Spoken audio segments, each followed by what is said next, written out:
We are animals, Negan. Civilization is a myth. That is the truth this world has taught us. We have not risen above our baser instincts. This is what always has and always will drive us. The Walking Dead is a survival horror drama television show based on Robert Kirkman's comic book series of the same name. It follows the story of Rick Grimes, who awakens from a month-long coma to a world ravaged by flesh-eating monsters. He reunites with his wife, Lori, his son, Carl, and his best friend, Shane, and thus adapts to, and is shaped by, the tribulations of the post-apocalypse. Along the way, some people die while others lose their minds. Ultimately, the remaining survivors rally together to conquer the zombie epidemic and therefore rebuild society. But what if society never ended? What if the world is not any different from before Rick awakened from his coma? Much controversy surrounds the writer's decision to refrain from explaining the cause and nature of the zombie virus. It harkens back to a quote by Glenn Mazzara, original showrunner for The Walking Dead, who stated that, quote, "If you define what caused the outbreak, that puts us in a world of science fiction. And this isn't science fiction to me. It's horror. In my mind, that's two different genres. So that is an important distinction." End quote. To a large extent, the decision to withhold the true origins of the zombie outbreak is justifiable, as the whole point of The Walking Dead is to illustrate how people relate to, live amongst, and rule each other in an apocalyptic context.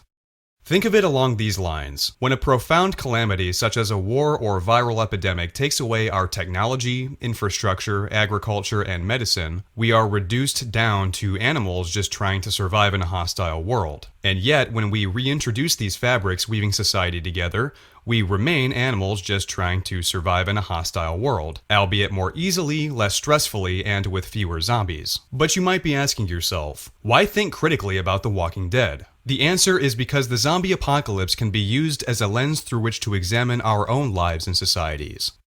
That is, it explores issues of power, sanity, philosophy, community, and strength, posing thought-provoking questions such as, who gets to control us? How many traumatic, disillusioning experiences does it take before we want to give up? How do we attribute meaning to our lives? Why is man so inherently tribal and exclusionary? What are the implications of residing within our self-created comfort zones for too long?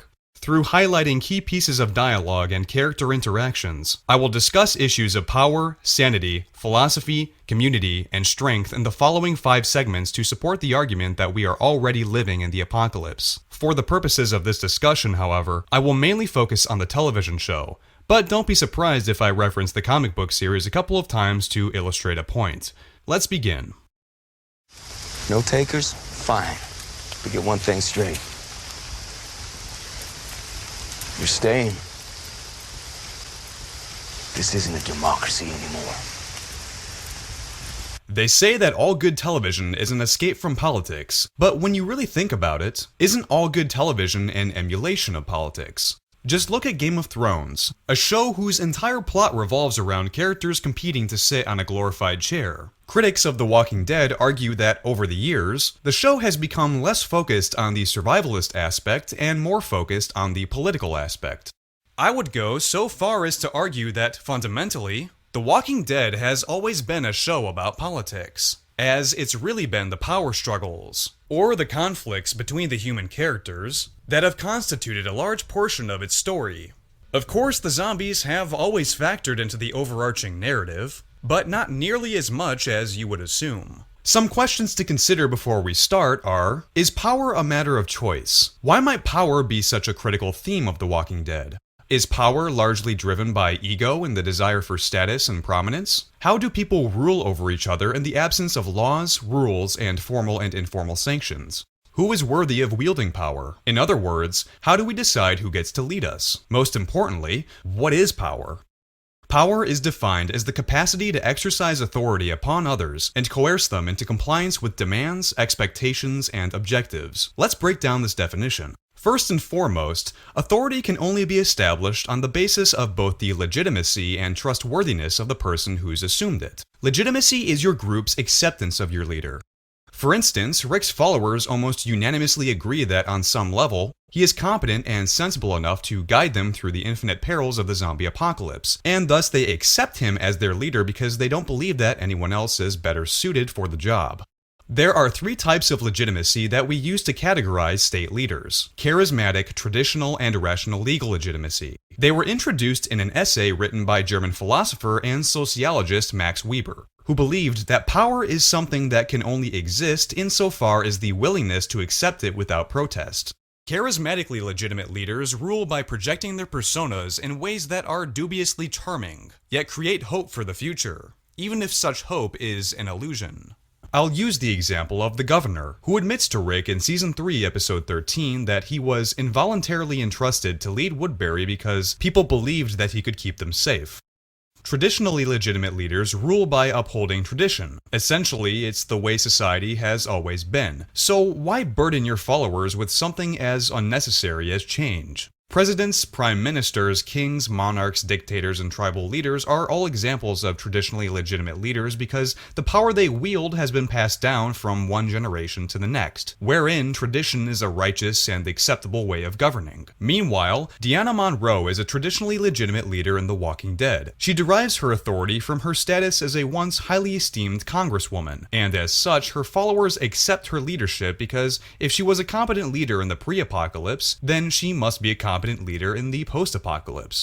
But we know from the Season 5 story arc where Rick and the survivors assimilate into the Alexandria safe zone that this logic is defective when we rely solely on the institution of tradition to transfer the mantle of power. Rick's arrival at Alexandria marks a dramatic shift in the community's power dynamics. At first, Deanna interviews each of the remaining survivors to assess the states of their mental health and take personality inventories. Immediately afterward, she finds work for them. Rick and Michonne are appointed as the local constables, Sasha as a guard, Maggie as Deanna's leading advisor, Father Gabriel as the priest, Abraham as a construction worker, Glenn as a runner for food and supplies, Daryl as a recruiter, Carol as a cook, and Noah as Reg's apprentice. Eventually, these survivors assume complete control over Alexandria, outmatching the other residents in their proficiency at combating walkers and generally exercising their leadership capabilities.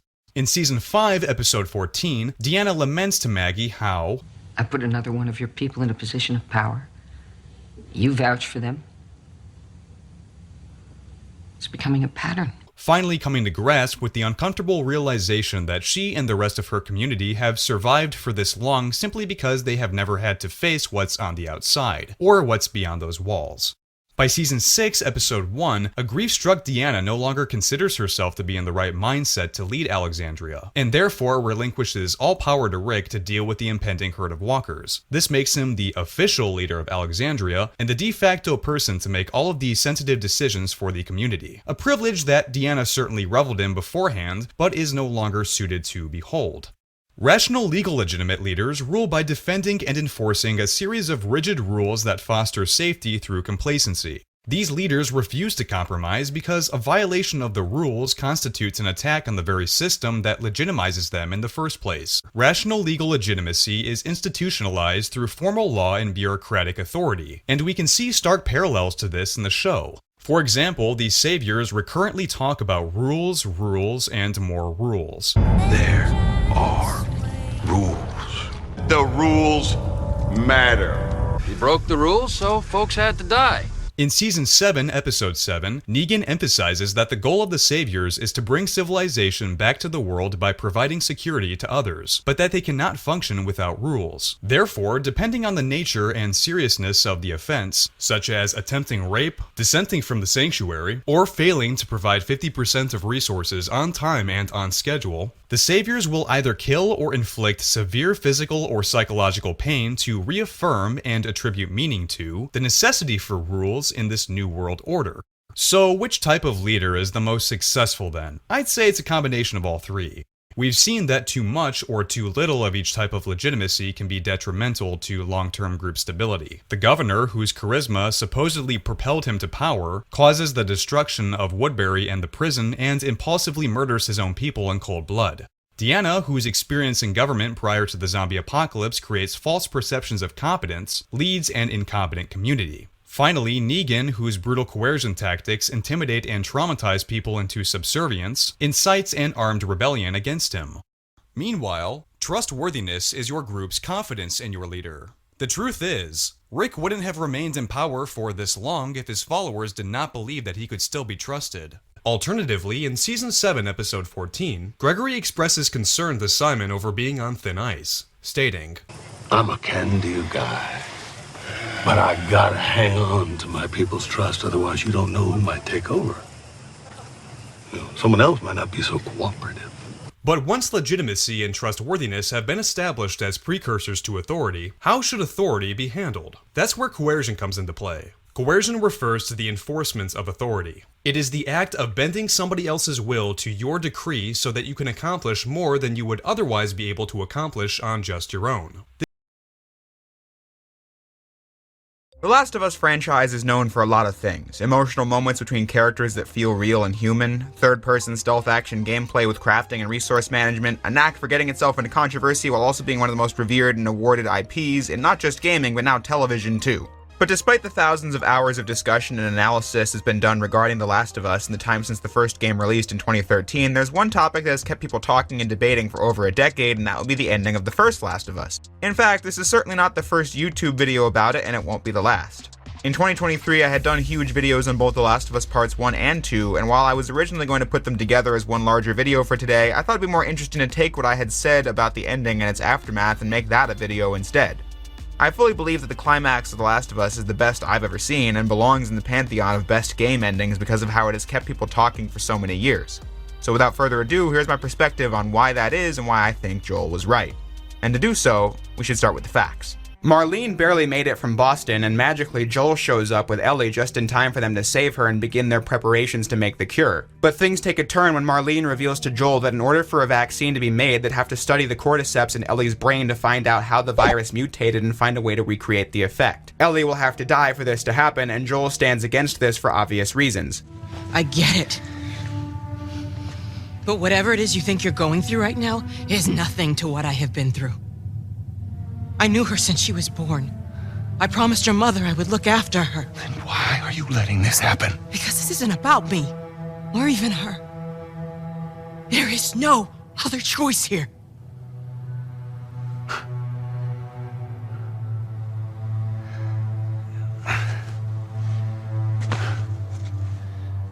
Yeah, you keep telling yourself that bullshit. When Marlene has her guy try walking Joel out at gunpoint, Joel turns the table on him, and that begins the final gameplay segment where you have to reach Ellie in the operating room before it's too late. It's a simple setup, but it's had people talking for an entire decade. Now let's go over why. If you've ever used the internet before, I'm sure you've seen this image, the trolley problem.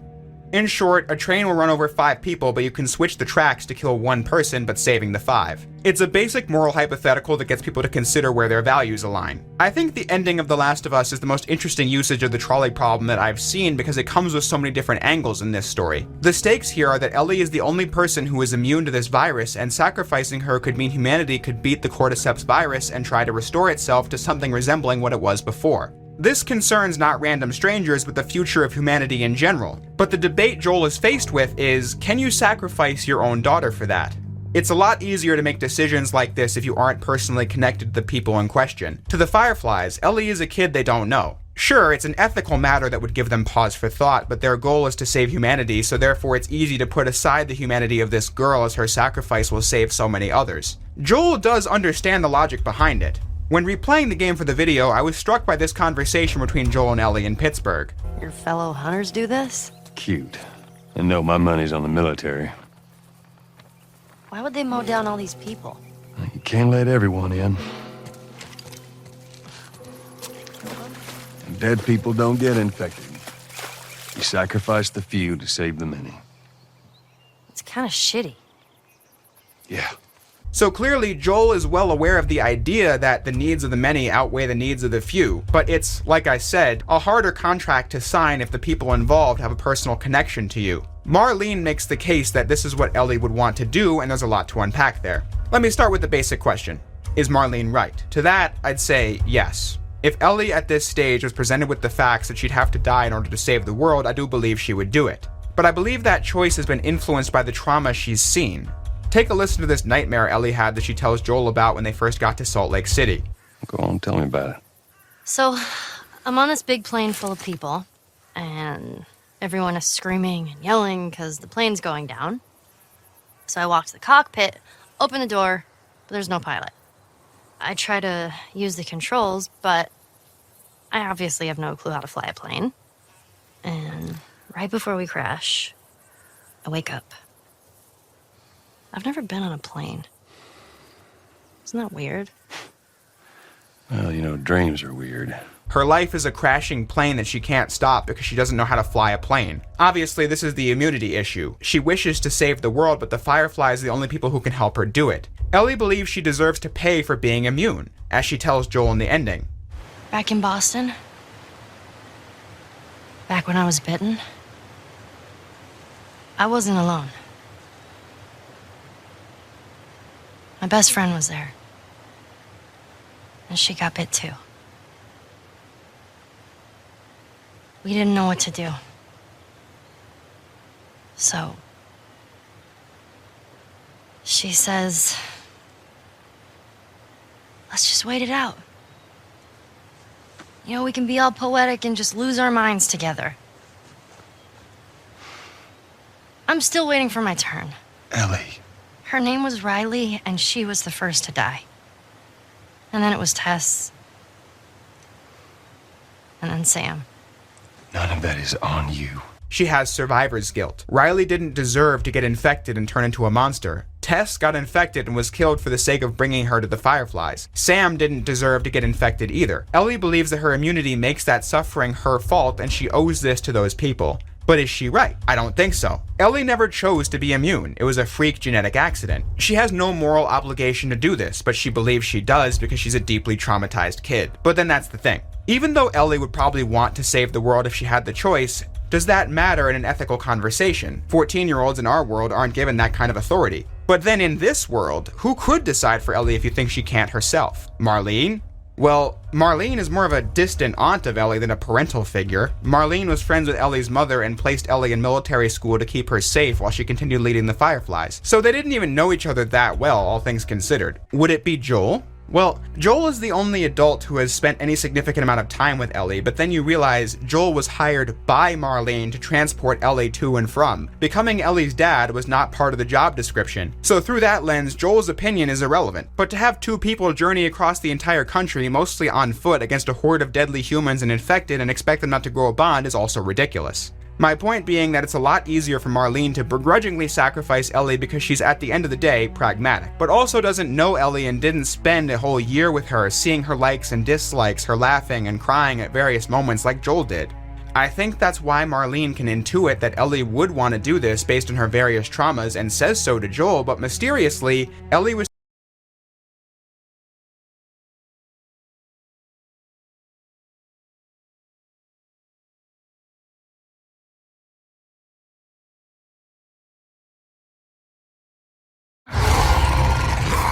Like seeing your favorite band play their greatest hit live, Diablo 4 is completely awesome to behold, even when you know exactly how the song's going to go.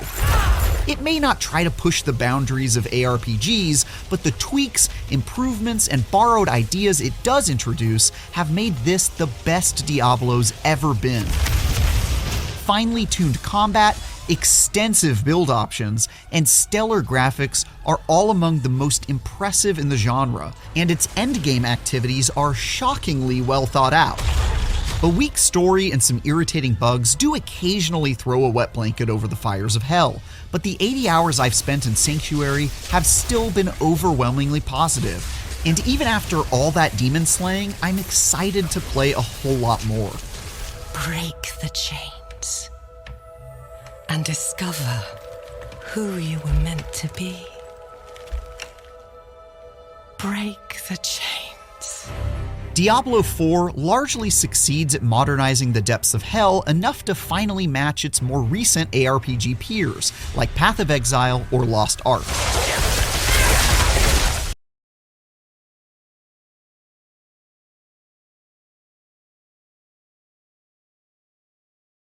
You and up to 3 friends are once again sent on an endless string of exciting dungeon crawls where mastering your abilities and optimizing your DPS are generally more important than an engaging story or explaining the insane diarrhea of flickering lights that currently occupies the screen. running dungeons once again captures that enjoyable, compelling loop of killing hordes of enemies, completing objectives, and downing bosses. And doing side quests to learn more about the world's lore is usually a very good time too. I hope you've lined your pockets with healing drops. If you were hoping Diablo 4 would shock the ARPG world with massive innovations to the genre, however, you're likely to be disappointed in that regard.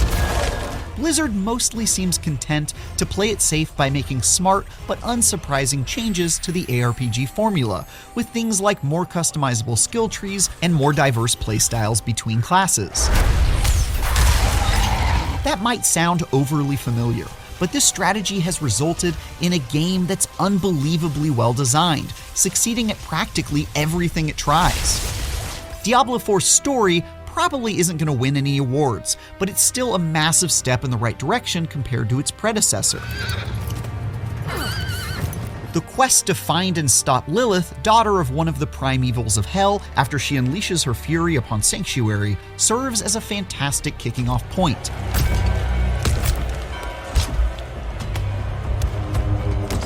Gone are the days of WWE-like voice performances and dreadfully cheesy dialogue. Now, our true work begins. The Queen of Succubi is one of the most complex villains the series has ever seen, with motivations that even made me question the justness of my own cause. And now, all that you might have been has been stolen from me. But before you get any real payoff for what's expertly set up in the first act, you'll spend most of the next 4 going on tangentially related errands with more filler than a packing peanut factory. We're not here to collect. The result is an interesting but disjointed story, which is a real shame, because anytime Lilith is on screen, it's engrossing stuff. But she's largely hidden behind a curtain waiting for the final act of the campaign, with a payoff that then doesn't stick the landing. This can't be. The ending does at least nicely set up a whole host of possibilities for Diablo 4's inevitable updates and expansions, but it's hard not to feel let down by what this story could have been.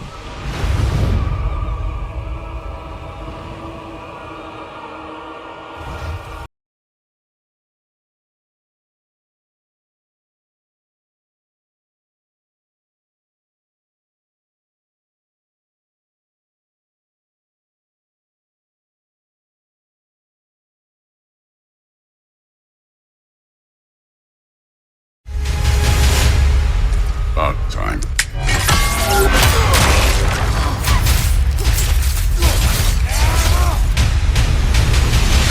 You think you can come here?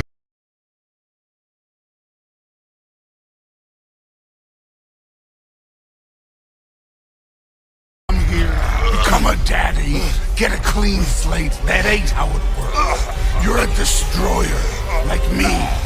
How do you follow up on one of the greatest video games of all time? Sony Santa Monica finds itself in a situation not dissimilar to when Francis Ford Coppola created the sequel to his mob movie masterpiece, The Godfather. Like part 2 of the Corleone story, God of War Ragnarok puts a fierce, younger member of the family directly under the microscope. In doing so, it manages to reach the heights of its predecessor, and in some ways, even tower above it. The writing, performances, and music are each exceptional, bringing this expansive Norse tapestry to life. But even as it holds your heart in one hand with its elegantly told story, it's crunching bones in the other with fantastically ferocious combat. It all binds together to forge a monumental action epic that adds yet another impressive landmark to the video game landscape.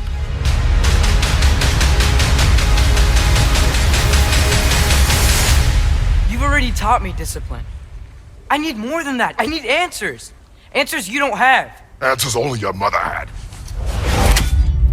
Keeping things broad and spoiler-free, Kratos' story picks up a few years after the final revelations of 2018's God of War. The apocalyptic Ragnarok is coming, and its events circle around his son Atreus like one of Odin's ravens. Ragnarok wastes no time in stepping into the action, and after a breakneck opening battle, the first step of this new journey is to leave the frozen realm of Midgard behind and find a missing Norse god in the broader and varied universe. It may not be as tightly a told story as 2018's, but Ragnarok has much grander designs. This is a sprawling epic that always keeps things on the move without ever becoming disorientating, gluing me to the edge of my seat as it repeatedly toyed with expectations. It's an ambition regularly met by stunning execution, with a momentum that never slips as you hurtle towards its bombastic ending. This journey took me just over 28 hours with a fair few side quests completed along the way, but with plenty still left to do afterwards. Prophecy and sacrifice swirl at the story's centre, as it repeatedly prods at the concept of destiny and whether blood runs thicker than the ink that pens it. It doesn't merely offer up surface level readings of these themes. Instead, each character and their motives are given the respect they deserve by delving in deep. It's a truly special and fittingly grand conclusion of Kratos' Norse saga. Despite being laden with myth and melodrama, there's still plenty of time for welcome pockets of self-aware silliness that almost always elicit a laugh, whether that be another bizarre dwarven contraption or the simple thrill of Kratos eating a sausage. When not eating dinner, Kratos' thunderous voice actor Christopher Judge frequently engages in smartly realised dialogue with his equally impressive castmates. Make no mistake though, this is firmly Judge's court, and one he frequently dominates. Kratos' traumatic personal history is reflected in everything from his mournful tone of voice to his appearance. Atreus! Listen to me. His Icarus wings are long since clipped, but his complexion is still pale, like a square of wall where a family portrait used to hang. The everlasting cycle of violence between parents and their children has long been a theme ever since the original God of War trilogy, although one that was only truly emphasised in 2018's revival. Now it's an inescapable fixture of Ragnarok, an exploration of the rawest and most human of emotions, and what happens when they are channeled through superhuman vessels. Pain leads to anger, anger leads to hate. This is the genesis of the stalking threat embodied by the incomparable force that is a grieving mother. Portrayed incredibly with a newfound fury by Danielle Bisutti, Freya is a striking presence to be reckoned with in the sequel. No longer just a helpful witch in the woods, she's given a whole new spectrum of emotional depth to play in, and Ragnarok is all the better for it. Each character is given their own moments to shine throughout. Sunny Suljic fires back regularly with the sharp teenage tongue of a brasher, more confident Atreus, and Alistair Duncan's severed head accessory Mimir continues to provide levity and exposition in abundance. Back to smashing through things for fun and profit. Lovely. Various newcomers to the vastly expanded cast also deliver fantastic performances, with a particular standout being Leia Hayes, radiating infectious energy from the mysterious Angerboda. The foul-mouthed Brock and skittish Sindri provide pockets of humour, as well as a lot of genuinely helpful info along the way as they play a much more central role in the story this time around. Also returning is composer Bear McCreary, whose score, like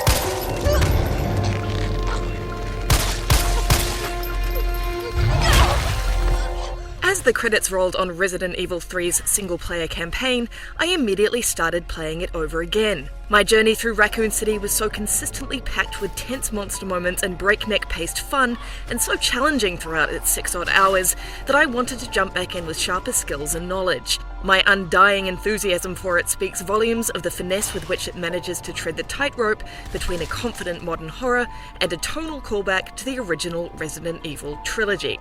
Just a heads up, this review exclusively covers the single-player campaign of Resident Evil 3. We'll follow up with a review of the multiplayer portion, Resident Evil Resistance, ASAP.